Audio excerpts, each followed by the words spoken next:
Here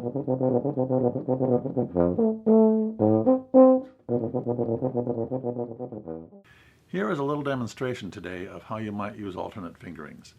For an example, I'm going to use my arrangement of Schubert's Arpeggione Sonata. Because this was originally written for a stringed instrument, we want to sound very smooth on the technical passages like a stringed instrument can. We don't want to sound clunky when we play.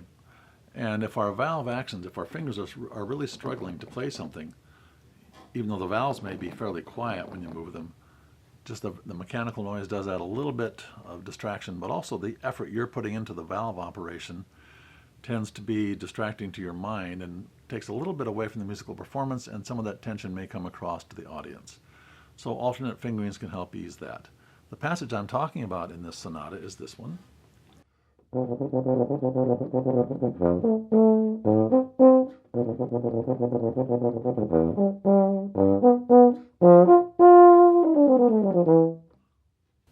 To help me play it more smoothly, I was using alternate fingerings.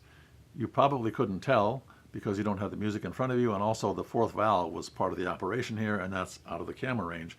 So I'm going to stand up and demonstrate this again for you. Here is the standard fingering.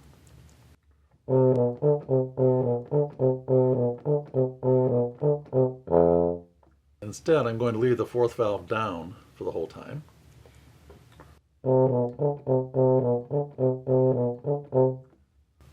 That's a much smoother action when you're playing faster. And a much smoother action in the fingers helps to bring out a smoother sound in your playing. If you're struggling, it tends to come out to the audience. The next phrase that comes up is even a little trickier. The normal fingerings are this way.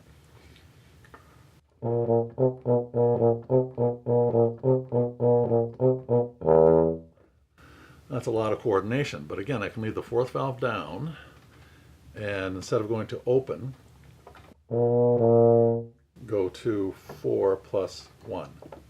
So changing from here to here with the fourth valve.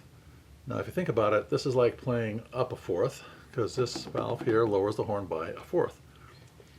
So starting on concert E or written F sharp, without using the fourth valve, that's not too onerous. I'll put the fourth valve down, that lowers it a fourth, so instead of this, I'm doing this.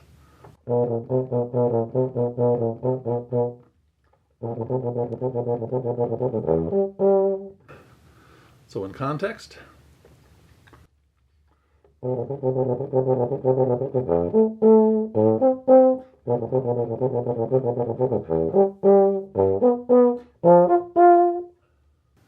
I hope this little demonstration helps you understand the value of alternate fingerings a little better.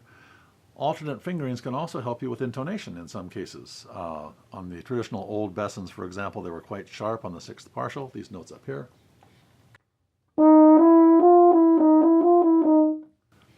So when I played a Besson, and later when I played the Sterling, I'd use, instead of the sharp E flat, on those horns I'd use 1 and 3, which brought the pitch down. This one doesn't need it so much. And then when I went to the E natural and the F, whether it be F sharp and G and treble clef, I'd add the fourth vowel, which also lowers the pitch.